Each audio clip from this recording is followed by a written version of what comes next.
Imaginez une armée qui doit livrer sa bataille la plus féroce, sans ses deux généraux les plus influents. Imaginez un bastion, la Maison Blanche, dont les fondations tremblent alors que le vent de la révolte souffle depuis Valence. Dimanche soir, le Real Madrid ne va pas simplement jouer un match de football. Il va entrer dans un tunnel dont l'issue pourrait redéfinir toute sa saison. Sans Vinicius Junior, suspendu, sans Jude Bellingham, foudroyé par une rupture musculaire, et avec une défense qui tient grâce à des morceaux de sparadrap et au courage d'un gamin de 21 ans qui joue sur une jambe brisée. On nous parle souvent de l'ADN du Real, de cette capacité mystique à survivre au chaos. Mais aujourd'hui, le chaos n'est plus une circonstance, c'est devenu le quotidien. Entre les choix tactiques d'Alvaro Arbeloa qui commence à faire grincer des dents et un staff médical sous haute tension, la question n'est plus de savoir si le Real va gagner, mais s'il va simplement survivre à Mestalla. Bienvenue dans cette analyse approfondie. L'heure du grand péril a sonné.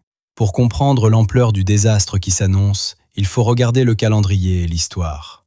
Mestalla n'est pas un stade comme les autres pour Madrid, c'est un terrain miné. Sur les 11 dernières visites, le Real n'est reparti avec les 3 points qu'à 3 reprises. C'est statistiquement l'un des déplacements les plus difficiles d'Espagne. Mais cette année, le contexte est encore plus lourd. L'absence de Vinicius Junior est un soulagement paradoxal.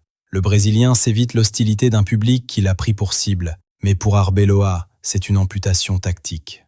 Vinicius, c'est 40% des remontées de balles du Real. Sans lui, le couloir gauche devient une zone de silence. Et que dire de Jude Bellingham? Sorti en larmes face au Rayo, son absence pour un mois avec une rupture du muscle demi-tendineux est un séisme. Le numéro 5 n'est pas qu'un milieu, c'est l'équilibriste de cette équipe, celui qui comble les brèches et finit les actions.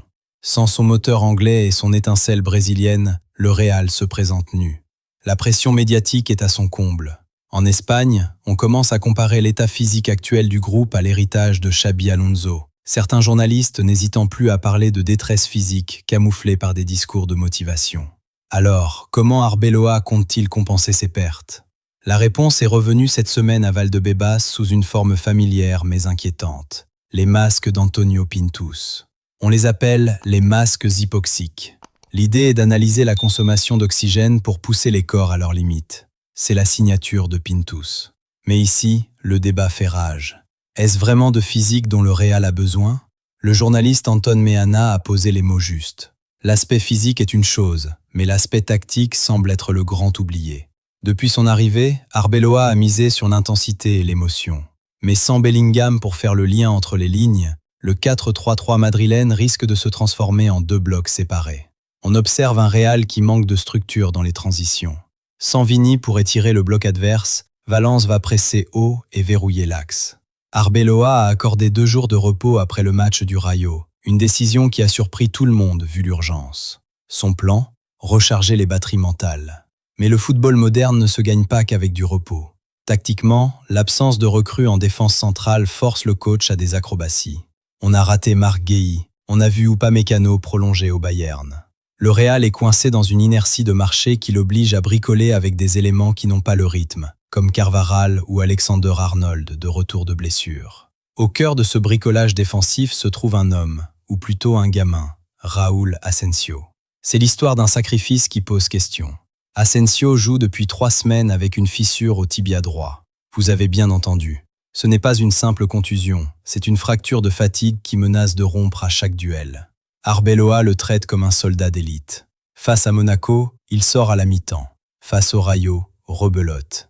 Pourquoi? Parce que son corps crie stop, mais que le banc du Real crie au secours. Avec Rudiger et Militao sur le flanc, Asensio est le seul rempart crédible.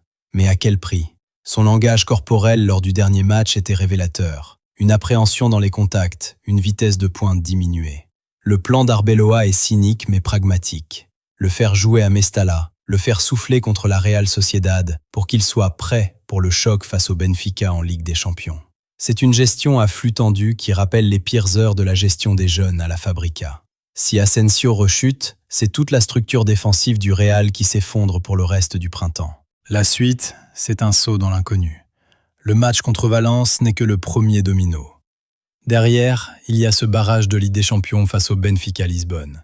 Une élimination précoce serait un cataclysme financier et sportif pour la Casablanca. Arbeloa joue sa crédibilité sur ces 15 prochains jours. Il regarde déjà vers le futur.